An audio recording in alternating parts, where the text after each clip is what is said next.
guys, so long time no see at long time no upload dito sa aking channel. So kumusta kayo at kumusta ako? Grabe guys, ang pagod magpa-jack itong ating service na MTB o mountain bike. So ayan guys, nakakapag-relax-relax nga na naman tayo dahil nga busy tayo sa hanap buhay. Linggo lang ang pahinga natin. So ngayon ay araw ng linggo. Tama, mag-relax muna tayo. Ang ganda guys ng ng view. So share ko muna sa inyo yung view. Ang ganda rin ng kapaligiran dito. Saka tahimik. Presko ang hangin.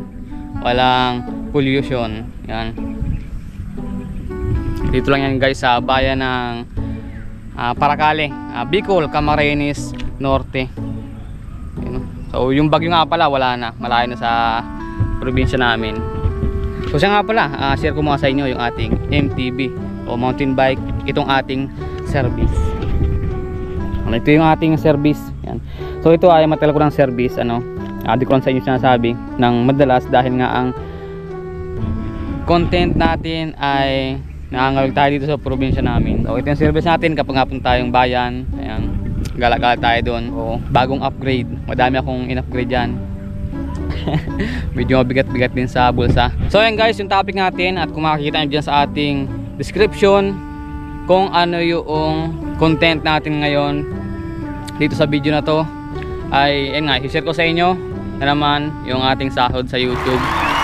So matagal-tagal nga tayo hindi nakapag-upload ng video. Ang dami ko pang gusto sana sabihin sa inyo pero gusto ko sa video na to guys, may isilan talaga.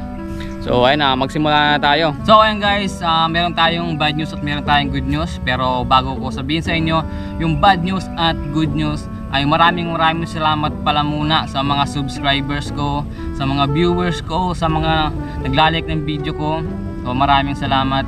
Sa mga hindi nag-skip ng ads, yan, dyan tayo kumikita o dyan tayo nagkakaroon ng revenue. So maraming salamat dahil hindi nyo in-skip yung ads yan. Sa mga napadaan pa lang dito sa video na to, ay sana naman ay subscribe ng aking YouTube channel na Dance Vlog. At papalo na rin pala guys ng aking Facebook page na Dance Vlog din. So doon madalas akong mag-upload ng mga short video. Kaya naandun, parang update ko lang din sa sarili ko para hindi na mawalan ng mga content. So share lang. So dito nga sa YouTube ay yun, nag-upload din tayo ng mga shorts video. Maiksi lang kung ano yung ginagawa ko dito sa probinsya namin habang hindi tayo nakapag-kawil. So ayan guys, unahin ko lang sabihin sa inyo yung bad news. So ang bad news ay hindi nga tayo nakagawa ng content dito sa probinsya namin dahil nga busy nga tayo sa hanap buhay, sa paggiginto o pagmimina ng ginto dito sa probinsya namin. Dahil yun ang madaling pasukan na hanap buhay dito sa amin. Kaya naginto tayo. Isa pa doon ay hindi tayo nakakapag-video doon sa ating pinaggigintuan. So sayang dahil gusto sana sa inyong i-share kung paano yung pagmimina ng ginto dito sa probinsya namin. Para meron kayong ideya kasi hindi naman lahat ng mga viewers ko ay o karamihan ay hindi nila alam kung paano pagmina ng ginto. So sayang dahil gusto ko sana sa inyong i-share yung mga ginagawa ko dito sa probinsya namin. At isa pa doon yung ating camera. So yung camera, action camera ko na ginagamit ay luma na. So, gumagana pa rin naman pero medyo nagkakaroon siya ng problema sa mga play button. So ayan, ito yung gamit natin ngayon. Pero okay pa naman siya. Tapos isa pa doon, yan sa mga yung pagtitiksay natin ay kapag maulan kasi guys dito sa amin ay hindi nautang yung mga isda. So dito kasi season, kapag mainit lang o parang summer, yan ang summer talaga. Basta pag tag-init, yan magandang maniksay dito sa amin. So season by season. So ngayon kasi pag bear months ay madalas na daanan ng bagyo itong probinsya namin ng Bicol, Camarines Norte. Linggo sana, katulad ngayon, linggo kayang umaga, pwede sana tayong mga will. Ang problema, pagod na rin guys sa katawan. Kaya ang sarap matulog yan, kaya tinatanghali ako ng gising. At isa pang bad news guys, ayun nga. So ako kasi ay dog lover. So yung alaga kong aso, as in hindi ko talaga siya tinuturing na alaga, parang tinuturing ko siyang part ng family namin, ay namatay. So grabe guys yung ano ko, yung parang pakiramdam ko nung time na namatay yung aso na yun. Dahil nga simula pagkabata at paglaki niya ay sinubaybayan ko na siya. So grabe talaga guys, dahil isa akong dog lover. So may video ako dito sa cellphone ko. Hindi ko alam kung i-upload ko yun sa YouTube o sa Facebook, kasi nga hindi ko guys kayang i-edit o hindi ko kayang panoorin yung video na yun na nagkaroon kasi guys ng sakit yung aso ko. So binidyo ko siya as in memory talaga. Hanggang ngayon nga ayaw ko siyang panoorin. Siguro sa tamang panahon, kapag parang natanggap ko na patay na siya, sa ako lang siguro mai-upload dito sa YouTube saka sa Facebook. So ayan guys yung picture namin dalawa. So napakabait yung asong yan. Ang turing ko talaga dyan ay part na ng family. Hindi talaga siya isang alaga lang, hindi siya isang pet, part na siya ng family. So yun lang siguro guys yung may share ko sa inyo. So ang good news guys ay ito na nga. Ayan, sumahod nga na naman tayo dito sa YouTube. So ayan, maraming salamat talaga sa inyo sa walang sawang pagsuporta sa akin channel. Kahit matagal tayong hindi nag-upload ng video, kahit madalang na, ay naandyan pa rin yung mga subscribers ko, naandyan pa rin kayo. Shoutout sa inyo. Ayan, palike ng video. Maraming salamat talaga sa inyo. Wala akong ibang masabi kundi maraming salamat. Dahil kung hindi dahil sa inyo ay hindi tayo sahod sa YouTube, di ba? Kaya maraming salamat sa inyo. So sahod reveal na nga ba tayo? O sahod reveal na tayo. So ayun guys, ito na nga yung ating sahod. Kung hindi ako nagkamali ay pangatlong sahod natin sa YouTube. So hindi ko siya bibilangin ano. Yan. So ito talaga guys yung pinagpagura natin dito sa YouTube. So matagal nga din tayong gumagawa ng mga video, gumagawa ng content o kung ano pa man ang tawag ninyo. Ayan. So ito guys yung pinagpaguran ko. Pero kung hindi naman dahil sa inyo ay wala, hindi tayo sasahod na ngayon. Kaya maraming salamat sa inyo. Wala lang masabi kundi maraming salamat. Ayan. Hindi ko siya guys bibilangin. So ito, hindi ko ito pinagayabang. Sinishare ko sa inyo to para sa mga small content creator na katulad ko na ma-inspire, na magpursige, na gumawa sila ng video o maglakas loob silang gumawa ng video. Dahil ako guys ay na-inspire din ako ng mga vlogger o ng mga YouTuber dito sa YouTube. So nung una ay akala ko talaga ay hindi sumasahod dito sa YouTube.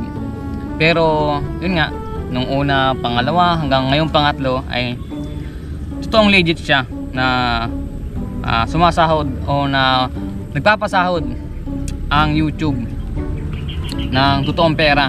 Yan. Pero hindi naman ganun siya kalakihan at di siya ganun kaliitan ano. So sakto lang din siya. Para ka lang guys dito nag-aalkansya dito sa YouTube. Yan.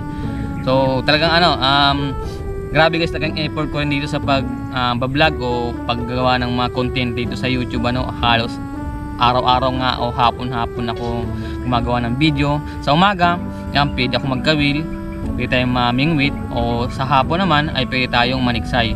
So ganun, di ba?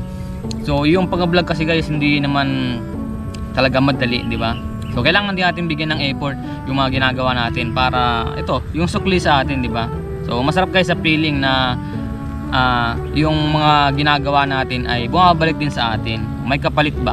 Yan. Kaya sa mga small content creator na katulad ko na nagsisimula pa lang dito sa YouTube, so sana ma-inspired kayo sa video na to. Sipag, tsaga. So sa pag-edit ng video, ako nga tamad pa ako mag-edit ng video, pero ayun, kumikita na ako. Pero hindi ganun kalakihan siya, pero okay lang. So ito lang guys yung pakita ko sa inyo na pruweba na yun, sumahod tayo sa YouTube. At isa pa doon, bibili nga pala ako ng action camera pa na isa. So sana ay abangan nyo guys yung video na yon. At bibili tayo ng second hand na camera lang, action camera. So kasi may kausap na rin ako na kilala ko dito na isang content creator sa probinsya namin, sa ano siya, bayan ng Jose Panganiban. Meron siyang action camera. So kausapin natin at pagkasundo kami sa presyo ay bibilhin natin. Kaya abangan nyo yung guys, yung video na yon. So sana bilhin natin, di ba? Para meron tayong magamit at para hindi na rin pasira-sira yung action camera na gagamitin natin. So yun lang siguro guys yung masasabi ko sa inyo at maipapakita ko sa inyo. So yung mga tips yan, bahala na kayo kung anong kung ano yung dapat nyong gawin sa mga content ninyo. So talagang pag-aralan nyo lang kung paano gumawa ng content, siyempre dahil kung baguhan pa, tapos yung pag-edit ng video. Ayan, so yun lang siguro yung masasabi ko sa inyo. So sana ma-inspired kayo dito sa video na to, dahil ako na-inspired lang din ako ng mga nagbablog. So okay na ako guys, dahil yung revenue ko ay tuloy-tuloy naman. So sana kayo din tuloy-tuloy yung inyong ginagawa dito sa YouTube. So upload kayo ng video. So huwag kayong panghinaan ng loob kung kukunti yung mga viewers ninyo, dahil ako kahit matagal na ako dito sa YouTube ay kukunti pa rin yung viewers ko, pero ako ay tuloy-tuloy lang, di ba? Tuloy-tuloy lang sa paggawa ng content. So yun lang siguro yung yung masabi ko sa inyo. So yun nga guys, maraming salamat at uwi na rin tayo dahil hapon na. So time check tayo ay 5:13 ng hapon. So pakita ko sa inyo yung view. Oh, di ba? Ganda guys, oh. Tahimik. So abang-abang na lang guys sa mga upload ko dito sa YouTube. Kung maniniksay tayo o mga ngawil ng isda dito sa probinsya namin. Wala akong ibang masabi kundi maraming salamat. Siyempre sa taas, and maraming salamat dahil sa araw-araw na ginawa ng Diyos ay may blessing na dumarating. So maraming pang iba. Yung iba di ko na masabi kasi mahaba yung video natin. So yun lang siguro Then yan, ito yung mga kasama ko. Ito yung likewise kasama kapag pupunta tayo sa mga lugar na gusto kong puntahan. So yun lang. So maraming salamat.